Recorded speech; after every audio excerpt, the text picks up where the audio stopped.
এখানে আমি এখন দেখো উনুনে ভাতটা বসিয়ে দিয়েছি, গ্যাসে বসাইনি, টাইমও লাগে আর গ্যাসটাও পড়ে অনেকজনের ভাত হবে তো, তাই জন্য আমি উনুনে ভাতটা বসিয়ে দিয়েছি। এটা আমার ছোটো ননদ, তাকে বললাম হাই বলতে, তো হাই বলে দিল। তারপরে এখানে আছে কুমড়ো আর আলু পুঁই শাকের ঘন্ট মাছের মাথা দিয়ে, এখানে আছে মাছের তেলপোটা দিয়ে, বেগুন উচ্ছে দিয়ে চচ্চড়ি, এই যে আমের টক মাছ দিয়ে। আর এখানে আমার বর এখন গাছ পাতা পরিষ্কার করছে, একদিন বাড়ি আছে তো কাজ করিয়ে নিচ্ছি। আর এখানে মা আর একটা উনুনে মাংসটা রান্না করছে, দেখো মাংসটা বেশ লোভনীয় হয়েছে খেতে, মনে হচ্ছে কড়ার থেকে টপাস করে তুলে খেয়ে নিই। এখানে দু রকম মাংস মিক্স করা আছে, দেশি মুরগি আর পোলট্রির মুরগি। এখানে এটা আমার ছোটো ননদের মেয়ে। দেখো আমরা জাম পাড়তে এসেছি, আমাদের পাশের যে জাম গাছটা আছে, আমার বর উঠে গেছে গাছে হনুমানের মতো, আর আমার ছোটো ননদ আমি সব জাম গুড়াচ্ছিলাম।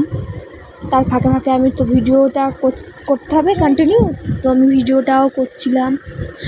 আর মাসি আমরা সবাই মশারি ধরেছি, আর ও উপর থেকে গাছ ঝাড়া দিয়ে জামগুলো পড়ছে। আর জামগুলো এতটাই পেকে গেছে যে পড়ে গিয়ে সব ফেটে নষ্ট হয়ে যাচ্ছে, খাওয়াই যাচ্ছে না। জাম এত হওয়া হয়, আগের বছরের মতো অতটা হয়নি, এবছর যেন কম হয়েছে, কিন্তু যা হয়েছে চলে যাওয়ার মতনই হয়েছে। দেখো জামগুলো 2 ঝুড়ি জাম পেরেছি, এখনও গাছে আছে।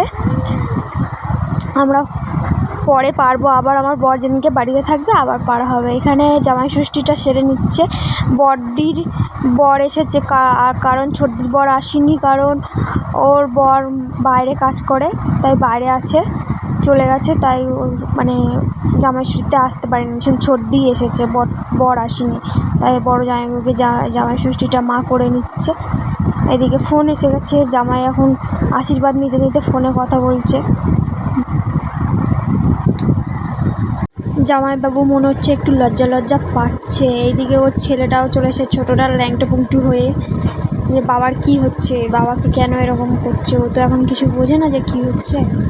আর এখানটায় মা খেতে দিয়ে দিয়েছে, জামাই মেয়েদের সব খেতে দিয়ে দিয়েছে। ছোটদি এখনও বসেনি, ছোটদির ভাত বাড়া আছে, বসবে খেতে, আমি একটু ভিডিও করে নিই তারপর খাবো।